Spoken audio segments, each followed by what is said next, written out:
Good afternoon, ladies and gentlemen. Welcome to another exciting Propagandacast with me, your host, Imperial Dean, featuring today a 1 versus 1 on Langres. Yes, indeed, we shall be seeing two forces clash in Langres. There shall be bleeding, screaming, and something else, which I'm not entirely sure of what is. Nonetheless, who shall be fighting in the northern half? We shall be seeing Pivawsky taking on the lead for the 328th Infantrie Division. Opposing him shall be MWNiksa, fighting for the Americans' 3rd Infantry Division. Hurrah! And we're already seeing a 2-engineer rifleman start. Not 3, not 4, not 1 engineer, but 2 engineers. Which tends to be pretty much the standard, and curse those hiccups. Bugger. Anyways, same sort of start though from the Wehrmacht, although again you tend to see pretty much just 2 pioneers, as you generally also need to have some units much faster out on the field as the Wehrmacht. So yeah, pretty much more the standard. Generally you don't see 1 pioneer either, as that could also lead to some slight issues.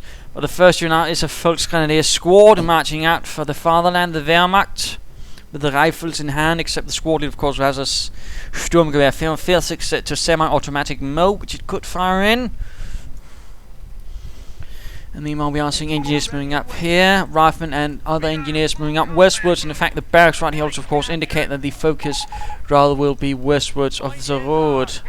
Engineers take up position here, probably to do a bit of denial, but of course also for reconnaissance purposes, scout out what is the Wehrmacht doing. What do you see up there, Hank? I see some krauts. My goodness, krauts in Normandy. How rude. Anyway, small engagement right here. Volksgrenadiers finding away, and we are seeing riflemen moving in. These Volksgrenadiers might once consider a slightly more happy position, one where they're less likely to get shot at, or at least where they're in better cover. The faster the better, Pivawsky. The faster the better.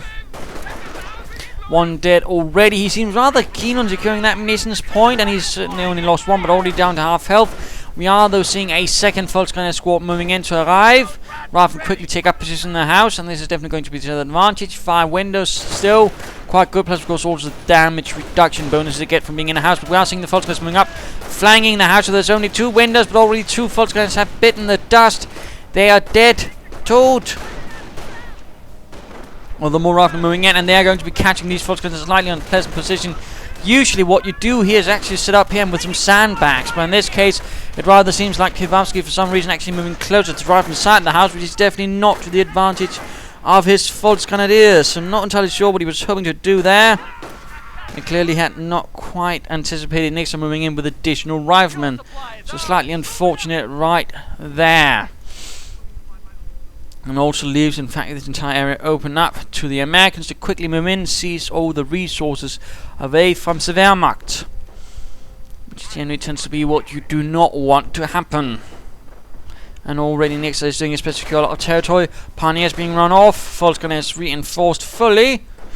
Wondering what is on the way from the Wehrmacht quarters. Volksgrenadiers, sniper MG. I imagine we shall find out soon enough. And there we go, sniper is up for Pivawsky. Volksgrenadiers moving out. Also apparently some more coming. Here's 2 details. We're apparently having the Lux reconnaissance panzer out for the Germans, amongst other things. Quite interesting, considering there's also the regular armored car, which they had about the same guns. So unless they actually intend to bring it, the very rare upgrade for the Lux, I'm not sure why. Anyways, Volksgrenadiers suffering a bit, but the sniper does add a bit more of momentum, a bit more force. Really begins draining out the rifleman, since he is much more accurate than a silly Volksgrenadier. So definitely to his advantage right there. And there we go. We are seeing Niksa in fact retreating now, which is definitely much better. Sniper moving up. Volksgrenadiers leading the way with some pioneers with flamethrowers and support. Sniper might take up position in the house. No. But there we go, another rifleman dead. All of a sudden, Niksa's the one bleeding. Pioneers moving up. And there we go, full retreat from Niksa. He has lost the battle over there, although further fighting here between pioneers and engineers. And the engineers, in fact, caught beyond cover, meaning actually the pioneers will be winning this, forcing a retreat on the western half, and thus denying a fuel point, going for the cutoff point here. So again, denying another fuel, but Already he's actually been able to hold both of these, thus gain a lot of fuel, and he's actually now getting the Browning automatic rifle within 5 minutes. And again, that's slightly the unfortunate thing right here of Pivawsky's start. Mines going down though, that is good. Perhaps also one here, or here, or here. Perhaps also some barbed wire to make it a bit harder for the opponent to move about. We are seeing a small force moving here going to catch these pioneers. The pioneers will need to retreat. And we're also seeing an MG42, but I do think that's a bit too far away to actually support his own infantry at the front line. Again, that's also something that has to be kept in mind. The points are being secured. Falcons again could be winding off a bit, or perhaps some sandbags, something, you know, to make it a bit harder for the opponent to move out. In particular, now he knows that his opponent has the Browning automatic rifles and not just M1 Garands. And then we go, we're actually seeing a rather large flank, trying perhaps to go in for the cut-off point. And looks like Niksa is moving in for the push. He's going to hit the MG from the flank. MG though managed to push away, but that rather means the other forces are exposed. The sniper needs to be a bit more careful. He's a bit exposed. Rifleman taking heavy losses right in front of the MG42. Oh dear, and the sniper, he needs to get away. Get away, get away. No! Pivawsky, what are you doing? You reveal... Oh, you should have kept him behind. Again, he's a support unit. Keep him behind the infantry, not in front of it. Definitely, I think, a bit of a mismanagement move right there. Pivawsky is generally a good player, but definitely good players can still make mistakes. But that one was a pretty unfortunate one.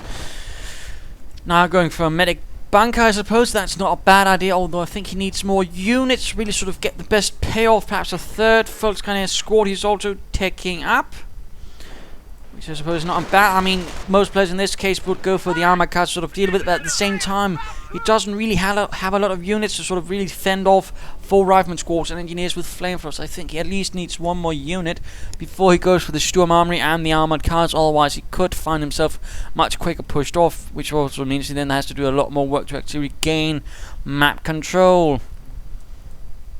So again, those are sort of things you have to sort of be careful of and sort of try to keep in mind. Minesweepers as well, ready to stop any mines from Pivawsky, and Pivawsky does have some mines, but again, not a great deal of mines. Medic packs up. Will there be any sort of attempt at fortifying this area? Again, barbed wire, sandbags, all those things. Again, for example, one thing I like to do is actually wire off this area. Perhaps also a bit here, so again, thus to make it much harder for my opponent to move about and go for the straight line, which is rather what he wants to do. And the MG again, not really in a position to cover the infantry fully, which again I think is a bit of a mistake. Storm Armory is up, so again he is going for it, but again he's got very few units to sort of really cover everything, and again that's definitely going to be to the advantage of MWNiksa. There we go, riflemen up in the flanks. Full guns are going to get cut off very soon. One flank is getting stopped, but again there's the other much more dangerous one, and we are seeing flamethrower engines coming in from the rear as well. This is not good at all. In fact, it's a bit bad. And there we go, the Volksguns are on the retreat as well. Running the gauntlet of American Doom already. Veterans who 1-for-1 rifleman squad. Probably the ones that got the sniper. Mines going down already for Niksa. So that's also going to make a return from Pivawsky. A bit more difficult, but at the same time he did see him do it as he was retreating. So of course Pivawsky will not be completely in the dark. And there we go, we are going to be seeing an armored car. He's going to try, of course, an attempt at a rush, but at the same time, as you might already be noticing, he's quickly losing what little map control he has left. Again, is the sort of thing you have to be careful about when going so quickly for an armored car. More mines going down from Niksa. And the 3rd Infantry Division is the 328th now getting support from some armored unit. Once again, he's probably going to go for armored cars. Volksguns moving up.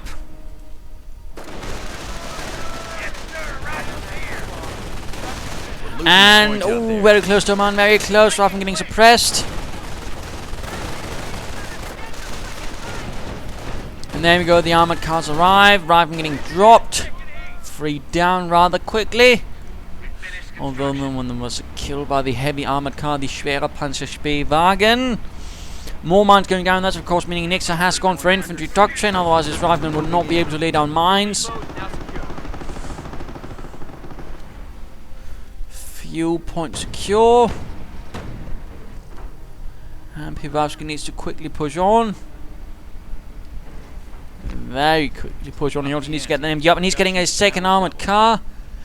Really hoping to take the advantage currently against Niksa and punish his silly little riflemen. Mine's going down there, but it's going to get spotted, of course, in Company Use 2. You wouldn't be able to see it, but of course in Company Use 1 you can. And there we go, mine goes off, destroyed engine on the armored car. In fact, heavy damage to it. It's definitely going to need some pioneer repair as soon as possible. At the same time, Kampfkraft sent up, Blitzkrieg has been chosen. Now, of course, question is, what will Niksa do against 2 armored cars? He's got the supply up, and he's going straight for a motor pool. Not a bad idea, not a bad idea. Plenty of munitions for Pivawsky, by the way. And there we go, pioneers with minesweepers now, that is also good. Quickly moving in to repair that armored car. Move up the western flank. And these pioneers are definitely going to need to get out of there. And there we go, near the engagement down south. Large rifle been pushed. Volkswagen need to get back to heavy cover quickly. Don't try to take the point, Pivawsky. Again, priorities like surviving.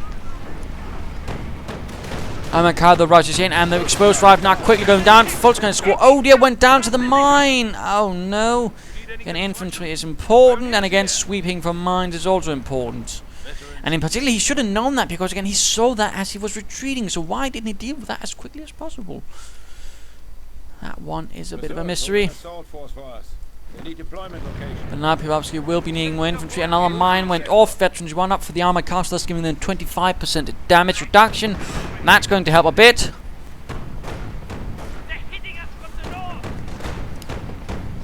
If anything. But of course, Pivawsky also needs to be careful. He needs to prepare himself in case of, any sort of armor, because that's probably going to be the next response shortly for Pivawsky. I mean, Niksa, so he can deal with those armored cars a bit more swiftly and confidently. Mine's going down. Lovely, lovely. Could we be seeing a Stu 42 out? Again, still lacking a lot of infantry. More mines getting spotted. Right, sir. Behind the tree. This is not really a good position either, because he's only got one Volkswagen squad behind heavy cover. Lots of rifling with BRs, and again the MG42 is not really there to cover it. And another mine from Niksa. Niksa's doing a really good spot of mining everything he possibly can. Mine swept, or spotted at least. MG opening up. And the flamethrowers are moving in against it. Will he be able to? No, he's not choosing the target. There we go, though. Engineers getting gunned down, murdered. Medics moving in. And so far, the flamethrowers not really doing much of a work, actually stopping the MG42. Sturmhaubitze moving up, though has to be careful about that anti-tank gun. And the engineers are getting suppressed a bit themselves, but Niksa so far is doing pretty well compared to Pivawsky's already suffered quite a bit. But at the same time, Pivawsky does hold for the moment the sort of motorized advantage. He has armored cars, plus he's got some armor, so in that sense he does hold the upper hand. Now he just needs to sort of properly use it. And again, he needs some infantry to rather push against that anti-tank gun and remove it. Though again, he's not quite aware of it as yet. Still lacking infantry. Although rather close to getting a squad reformed by the medic bunker. And there we go, anti-tank gun moving in. Nasty hit on the Stu. Rifle moving in, getting suppressed. Armored cars need to be there. Where are they? Wosinsi. Far away from where they can actually do any good. But there's still a chance of them actually flanking the anti-tank gun through here if they so decided. That could actually do a lot of damage to Niksa, who's actually moving his anti-tank gun further up. Oh, rifling Rangers get the Stu 42. Nice volley to the rear, and again he's not really. Oh, he's giving the anti-tank gun time to react. He should have moved through here and hit them in the flank. Instead, he failed. Tragically missed opportunity right there by the Wehrmacht. And Pivawsky. Nebelwerfer is now on the way from core support. A Nebelwerferabteilung being sent in. And Nebelwerfer generally sort of covered any sort of rocket launcher they had in terms of artillery. Not just sort of the Nebelwerfers we know, but also the Panzerwerfer was also covered by it. And they're actually the third thing they had. They actually also managed to catch a bunch of Katyushas, and while they didn't use the Katyusha itself, they reused the rockets and mounted it on some specially made hard tracks for it, Vielfachwerfers. Those were also considered artillery, although they might actually have been part of the Panzerartillerie regiment, I think. Anyways, Pioneers being run off. Pivawsky is a bit bogged down again. He's sort of lacking the punch, but although he's now getting a second Nebelwerfer veterancy for them, would be a good idea. Then increases, you know, the rate of fire by decreasing the cooldown. Plus, of course, I believe it's our veterans 1/22, which allows them to move faster and thus avoid artillery. But there we go.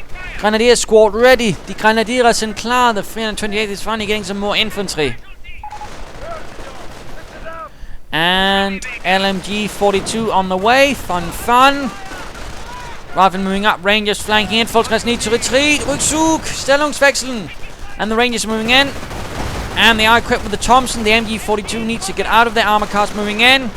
Will they be trying to flank the anti-tank gun? If so, they need to be quick.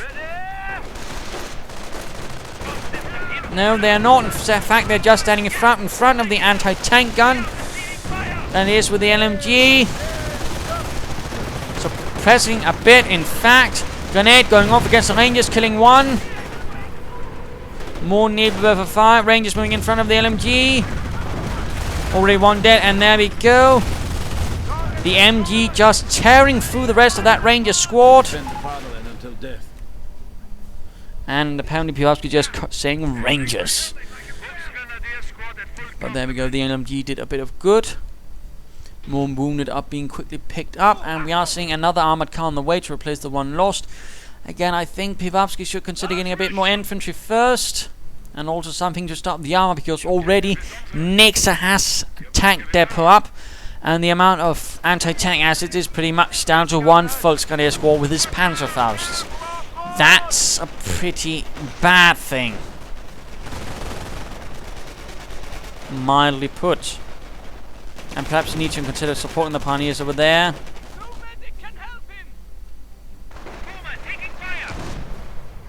Armor car doing what it can though. Keeping the flanks clear. Grenadier needs to be careful. Oh dear, it's getting rushed. Retreat, Pivawsky. Or are you trying to retreat? Oh dear, just got lost in seconds. A bit of a critical right there.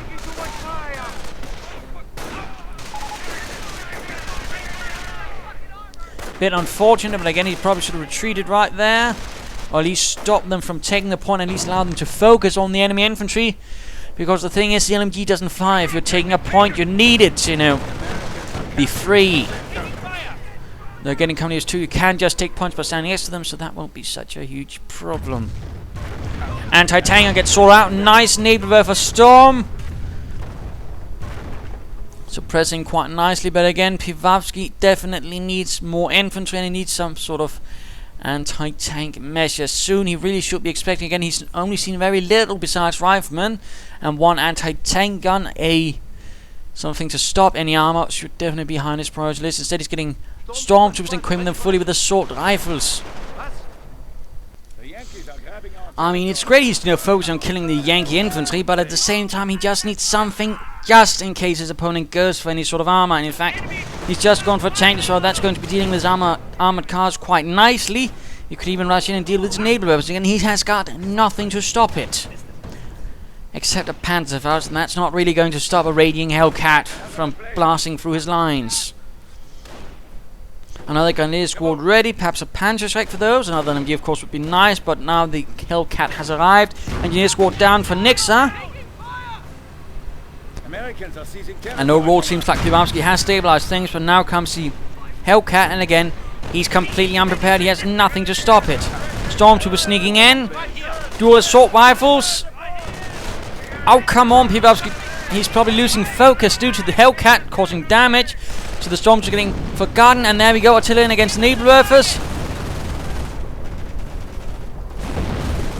does manage to get away, but again, he's got a Hellcat loose in his base, and he's got nothing to stop it. Stormtroopers clearing out a bit of this and that.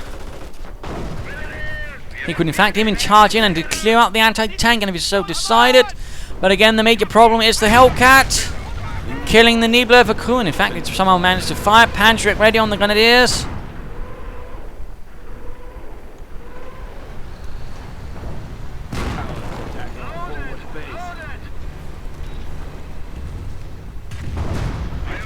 And there we go, he did not send in the Stormtroopers, just let the Nebelwerfers do the job.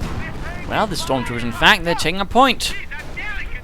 Now we see the Hellcat rushing in. Already 4 infantry kills to its name. 5 kills, Panzerfaust. I've been moving in from a flank. Stormtroopers might want to consider getting out of there. No, they charge right into the rifleman. Only veteranry 1 though.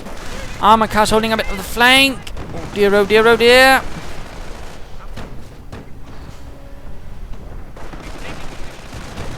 He could get a Stug or a Geschützwagen if that is what he's chosen, but he needs something to handle the Hellcat a bit better. It looks like a rifleman squad did go down in a storm of misery from the armored cars. Grenadiers trying to catch up, and we're seeing another Hellcat arriving. Things are quickly getting out of hand for Pivawsky. He does not have anything to really stop the Hellcats, and now more arriving. Niksa has sensed weakness, and he's taking full advantage of it. Already 1 armored car is down.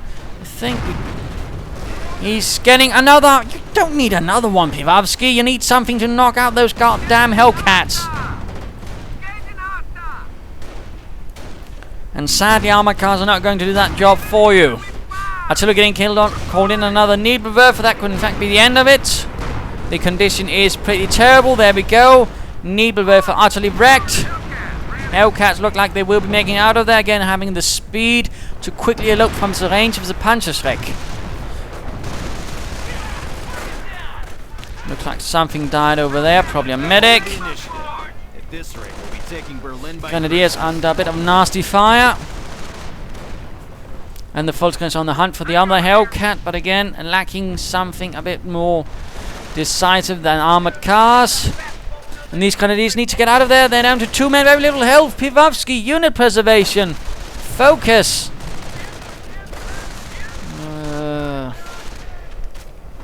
Very close, and these Volkskrieger are quickly intercepted by a rifleman squad, veterancy 2, causing him a lot of problems. I mean, Niksa at the same time has bled a bit.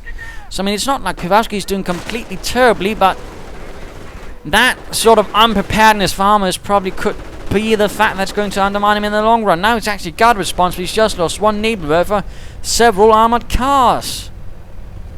Plus bits of this and that, but now he does have a Geschützwagen. Interestingly enough, these only division really to have them was the 21st Panzer Division, although we could always imagine it's a Marder, I suppose. Still, Pivawsky is in trouble, and he also needs to consider getting some veterancy for that one as quickly as possible to actually give it some damage decrease. And if he's really clever, he'll get veterancy 2-4 to get that MG working, but also give it a bit of a health bonus. So it's going to be a bit more of an overall stronger weapon. We'll of course have to see how Pivawsky handles this.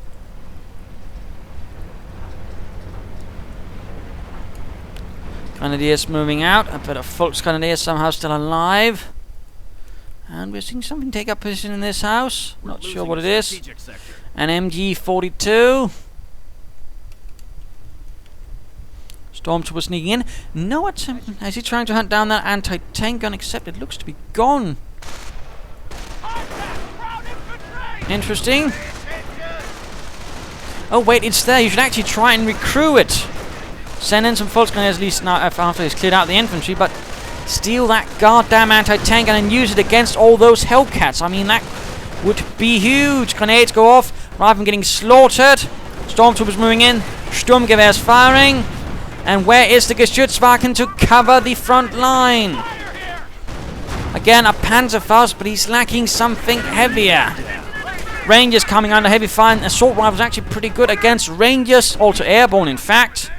Rather ignores the damage reduction bonus their elite armor grants them. But again, where was the Geschützwagen, and why is that anti-tanker not getting recruited by Volksgrenadiers?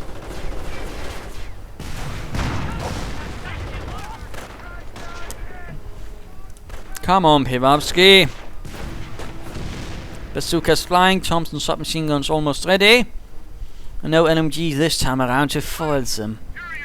So hurrah for the fight against the Krauts in that sense, as opposed to now without MGs. Another armored car. I think Pivawsky needs to turn down a bit on the armored cars. Now he actually needs to deal with Hellcats, which is rather making things difficult for his armored cars, but they're also actually killing his infantry.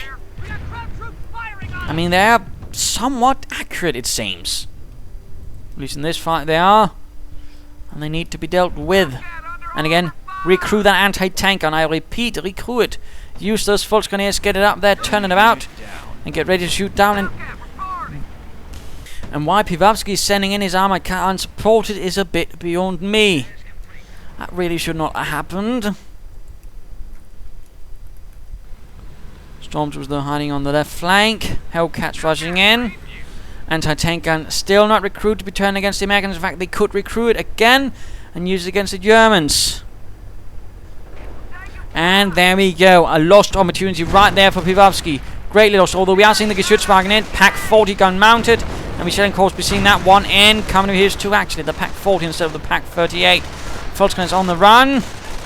Still no veterans you want on the Geschützwagen. Rather than moving up, probably going to try and sticky bomb it. Lots of forces moving in, and there we go, sticky bomb on the Geschützwagen. Riflemen are taking heavy losses. Rangers, riflemen, engineers with flamethrowers charging in. Armored cannoneers need to get out of there. This is looking less great. Tiger has arrived, but again, no veterancy for it. No veterancy for the Tiger. And we are in fact seeing the anti-tank guns ready. Nice hit by the Hellcat. And there we go, also some great hits from the anti-tank gun. Again, had he just secured that, there would be no anti-tank gun firing on his Tiger. We are seeing Nebelwerfer return fire, but again, I really think this could much more easily have been avoided had he recruited. Instead, he's now got a Tiger with less than half health already, within minutes of it arriving on the battlefield. That's not really good either. Anti-tank gun though dead, at least the crew is. And here's Volkswagen moving up, but again he's got a ton of stuff here in need of repairs. He's probably going to need a repair bunker, because otherwise it's simply going to take too much management. He also needs to move the Nebelwerfer a bit away from the rest. He's been using Pioneers for recruiting. Oh no. That's not really the most preferable option again. I mean, you usually use Volksgrenadiers because they're cheaper.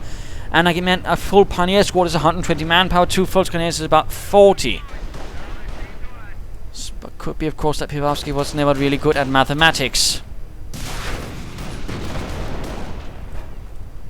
And now he's trying to destroy it. Again, instead of recruiting it and using it to his own endeavors. Oh dear. It would seem like Pivawsky might be a bit off. Volksgrenadiers is retreating, while the 3rd Infantry Division is doing quite well, with the Rangers leading the way with the Thompson submachine guns.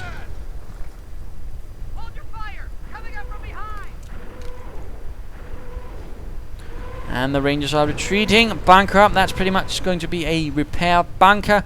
Also the medic bunker could also do with some repairs. Stormtroopers hiding. Hellcat's getting repaired. He's still yet to knock out a single Hellcat. He's lost already himself, though, numerous armored cars again. Not really looking too strong for Pivawsky.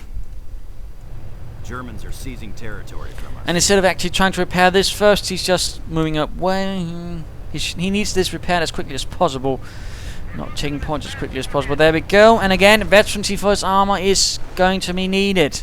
As much as possible, in fact. Veterancy 2 also helps the Tiger by giving it a health bonus.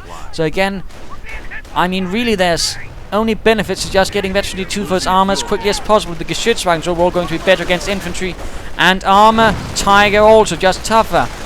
Now we got Bunt Grenade, Geballte Ladung, clearing out the anti-tank, and I think I should have been locked against the infantry to do some more damage against them. Volkswagen is on the wrong side of the sandbags. And Stormtroopers need to get away. We are seeing grenades now out, and we're also going to be seeing an off-map combat group very soon. Troops going to be suppressed. These grenadiers need to be focusing again. Priorities. Do not be taking points when there's fighting to be done, and that's clearly what Pivawsky is doing right here. Those grenadiers should have been aiding the fight, grenading or with an LMG or something, not taking a bloody fuel point when there's troops moving in against his MG. Volkswagen is sent away. Stormtroopers run off. Geschützwagen then finally we are seeing a bit of veterans one up. But the Grenadiers are surrounded by Rangers with Thompson submachine guns. They need to get out of there. Rückzug, Grenadier. MG running a nice bit of covering fire. Again, where's the Geschützwagen? Nowhere in sight to support and deal with those Hellcats. Instead, it is lost to the Hellcats. Not sure what's going wrong for Pivawsky right here.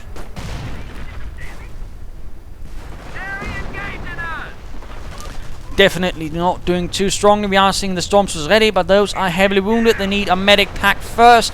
Otherwise, they're just going to be wasted manpower and basically veterancy for his opponent.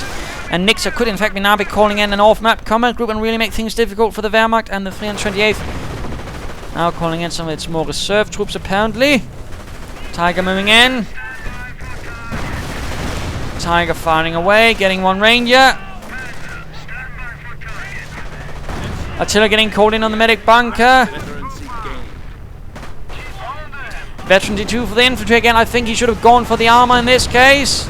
Although again, veteran D2 for the infantry would be nice. But I think that should have been much earlier.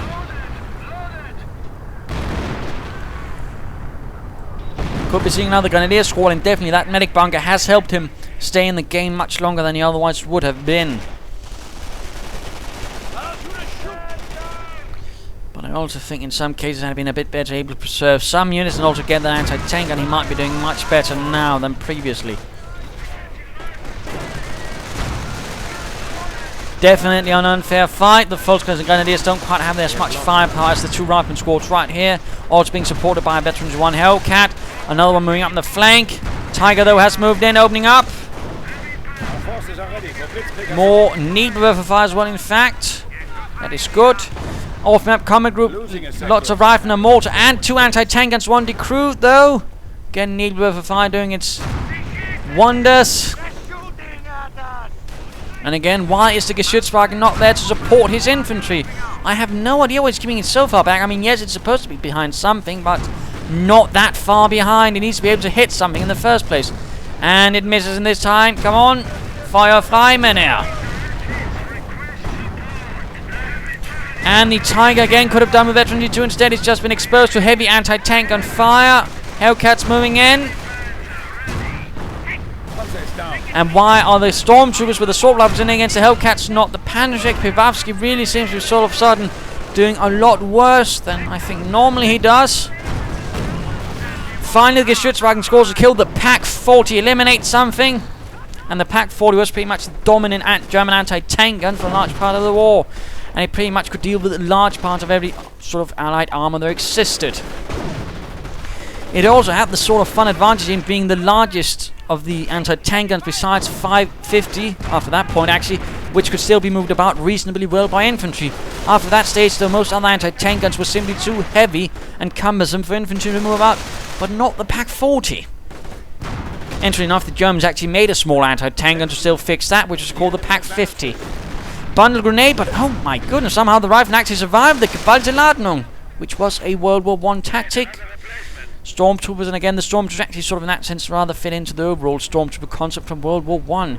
In fact, and this is a slightly more fun fact, the entire German infantry division actually sort of fitted in more with the Stormtrooper concept, in that they had more artillery on their own. I mean, that's something again you don't necessarily think about much, but again the German army was rather built around the Stormtrooper concept. Then yes, moving in, stopping the engineers right there, nicely. And again, it's actually sort of fun to know when you also learn a bit more about World War I, how some of these things actually spill into World War II in sometimes rather unexpected ways.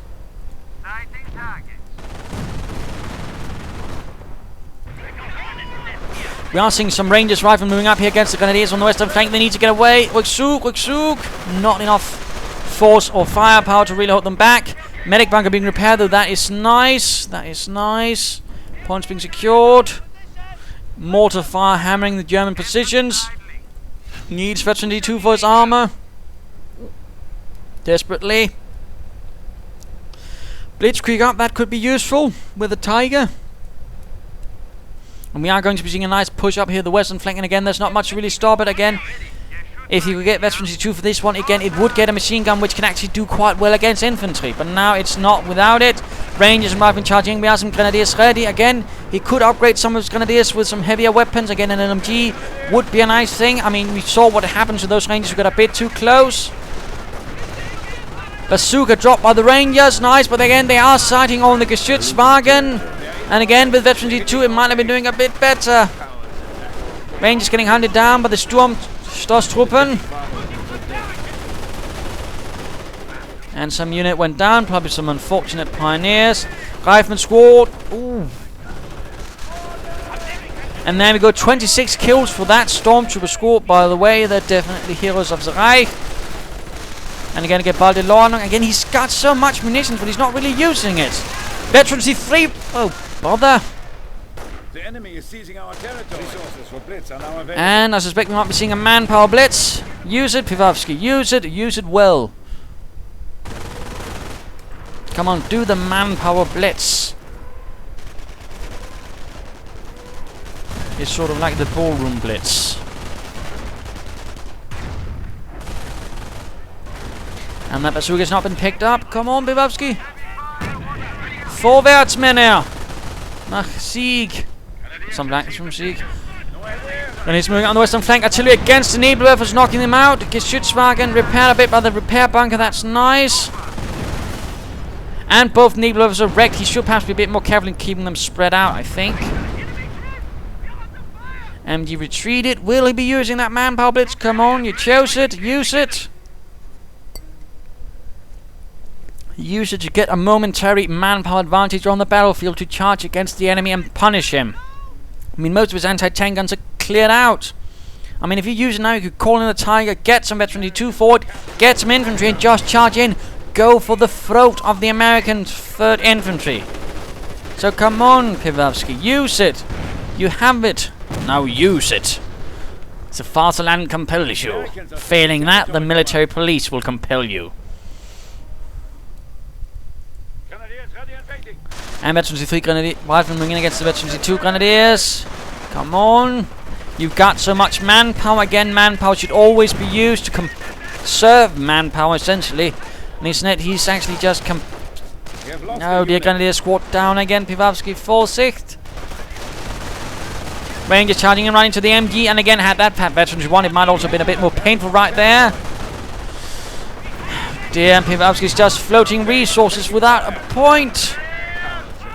Now, of course, he can call in a Tiger. Would you at least do that, Pivawsky? There we go. But again, manpower blitz. Come on. I know you can do it. Think of little Helmut.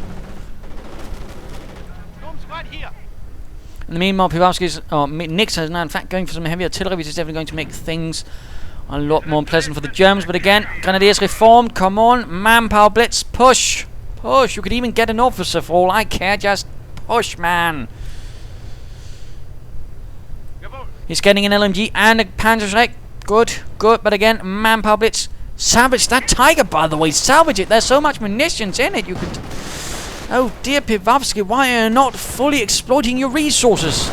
Lots of mortar fire, by the way. Nice use of that mortar already, Veterans 1. Come on, Pivawsky. You're giving Niksa too much time to recover and counterattack. And in fact, he's just recruited the anti-tank, and had you been pushing earlier with the manpower blitz, this would not have been a problem. And of course, remember, the LMG fires best when it's standing still. Instead, he didn't do that. Missed opportunity right there by Pivawsky. And rather seems like what Pivawsky's doing or not, he's just missing opportunity after opportunity. And there's a BAR there. Come on. And I'm not entirely sure why Pivawsky's missing all these opportunities. He's not aware they are there, or he's doing it on purpose. Not porpoise. And looks like Hank there lost his bazooka, so he doesn't get a shiny Tommy gun like the rest. He's just left for the crummy Garand. Oh, nasty hit, nasty hit. Artillery strike knocked out the entire Grenadier squad again. Manpower blitz, come on. And more artillery against the Grenadiers, but they actually make it out there. And that would have been an even larger blow because those carry the LMG and the Panzerschreck. These were the chaps with the bazooka. Well, again, that's not necessarily nice either. Stormtroopers on the run. Again, manpower blitz.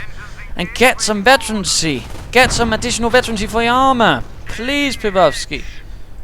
Think of your men. Think of the panzers other divisions are promising, lending your assistance with.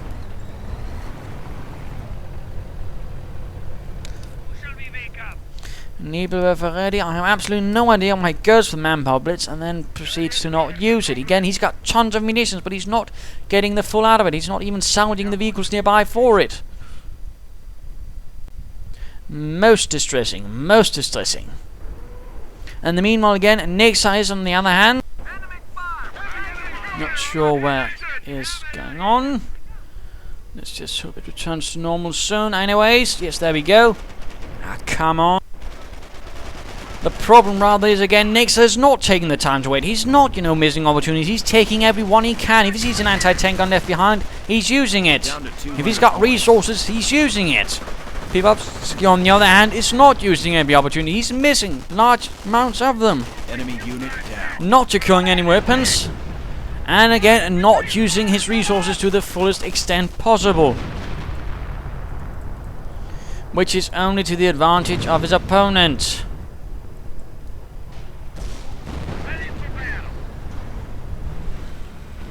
Hellcats rolling in. Rangers and tank destroyers moving in. This is a rather large push again. Tiger in the middle of the artillery. Stormtroopers getting blasted, discovered. Still no veterancy for the Nebelwerfer to actually make it fire a bit faster. Riflemen moving in. Oh dear, they get off a sticky bomb on the Tiger. Damaged engine and down to half health. Geschützwagen versus the Hellcat. Will the Geschützwagen get the kill?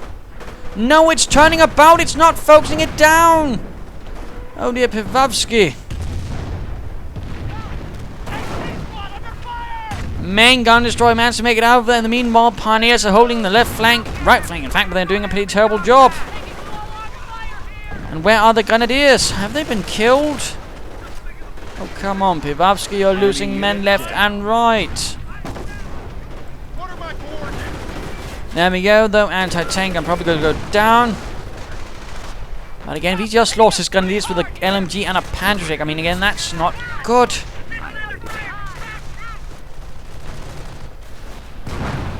And there we go, the Riflemen managed to kill the Geschützwagen. And gain veterancy free in the process. More artillery right here against the Nebelwerfer as well. The Nebelwerfer needs to get away from the Sturm Armory.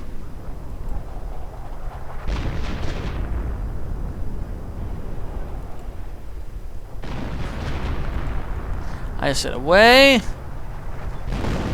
before the artillery knocks it out. Getting awfully close.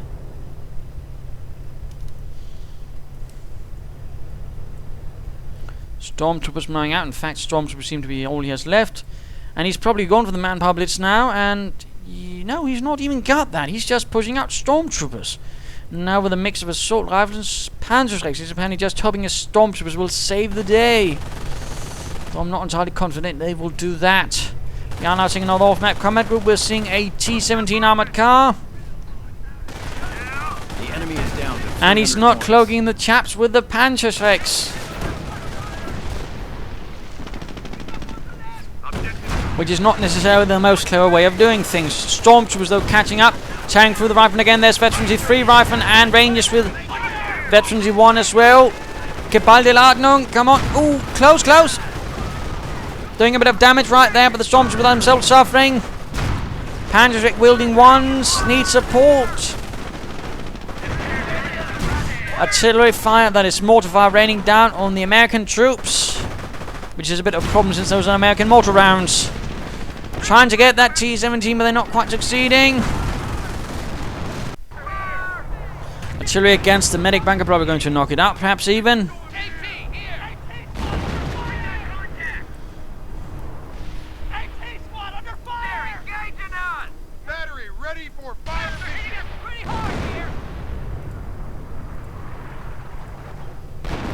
Will the medic bunker survive this barrage? Looks like it. But Pivawsky is in dire straits, and he's pretty much only there because he landed himself in it. Again, he failed to take so many opportunities and failed to use his resources in a way and actually got him much. I mean, if any sort of even temporary advantage, which can then made into a full advantage, which is definitely a bit tragic. Anti-tank and once more recruit. And instead he's actually bothered with Infantry 3 instead of Infantry 2 for his armor earlier on. Again, why? Need more than stormtroopers to save the day now, Pivawsky.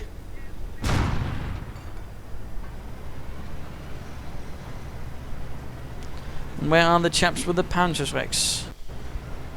So definitely not looking none too good. And there we go, spotted and retreated.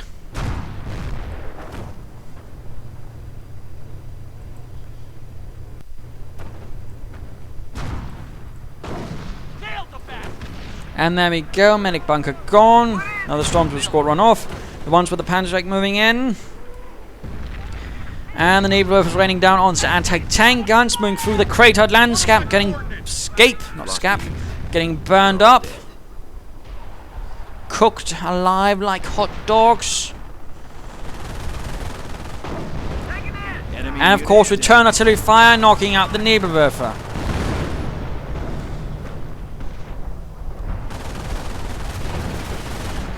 And there we go, the Nebelwerfer was lost, and now of course he has no way of recovering it or remaking one. And the repair bunker is lost as well. I mean, this is pretty much game over for the Wehrmacht.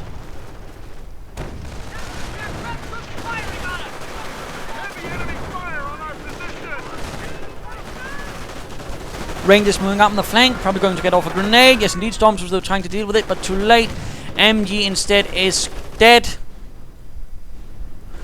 The Americans are getting ready to push up a bit.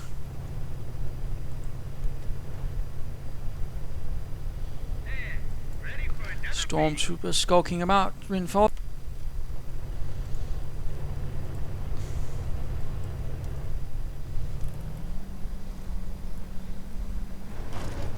And now, in fact, he's pretty much down to just some pioneers, 3 stormtrooper squads, and a tiger. I mean, this is rather where one might sort of consider things are not going well for Pivawsky. In particular, considering then his opponent has...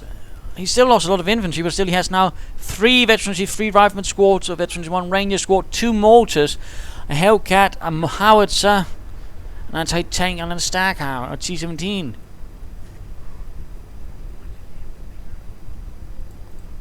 Plus he's laying down a machine gun emplacement to protect the central victory point. Again, this is not really Pivawsky's sort of day.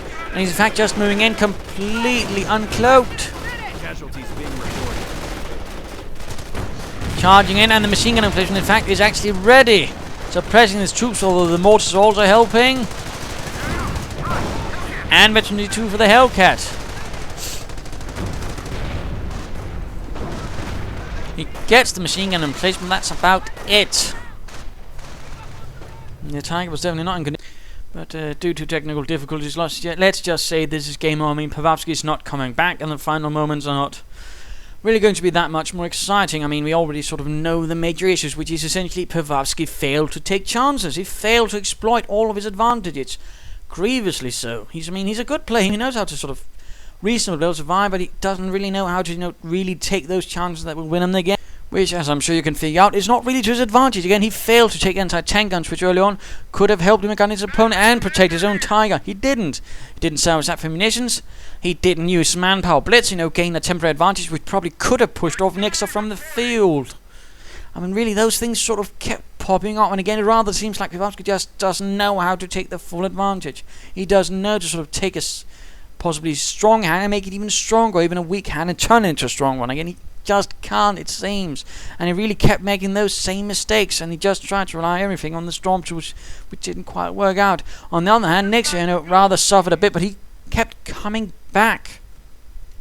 Partly because he was better at taking chances. He recruited anti-tank guns, turned weapons against his opponents, and did quite well.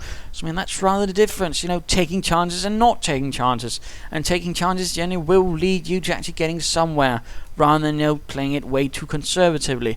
So, there you go. Do hope you enjoyed this game. If you did, why not subscribe and tell your friends. And if you didn't, well, why not send a replay of your own. This is Imperial Dane saying cheers.